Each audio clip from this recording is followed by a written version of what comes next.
Hi, how are you doing? Welcome to a reality check.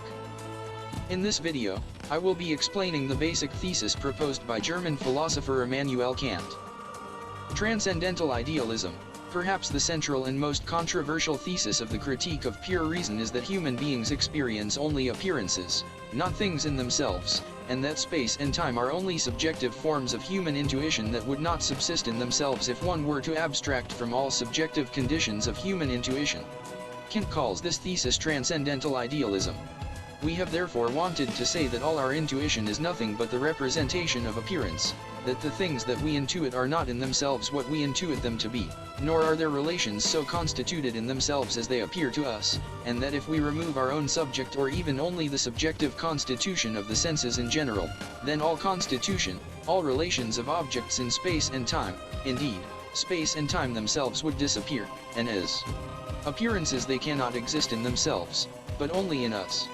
What may be the case with objects in themselves and abstracted from all this receptivity of our sensibility remains entirely unknown to us. We are acquainted with nothing except our way of perceiving them, which is peculiar to us, and which therefore does not necessarily pertain to every being, though to be sure it pertains to every human being.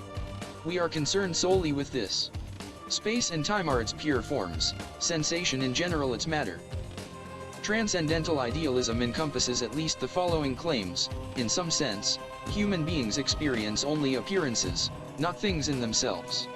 Space and time are not things in themselves, or determinations of things in themselves that would remain if one abstracted from all subjective conditions of human intuition. It is at least a crucial part of what he means by calling space and time transcendentally ideal. Space and time are nothing other than the subjective forms of human sensible intuition. Space and time are empirically real, which means that everything that can come before us externally as an object is in both space and time, and that our internal intuitions of ourselves are in time. But scholars disagree widely on how to interpret these claims, and there is no such thing as the standard interpretation of Kant's transcendental idealism. Thank you for watching. This was a reality check. See you in my next video.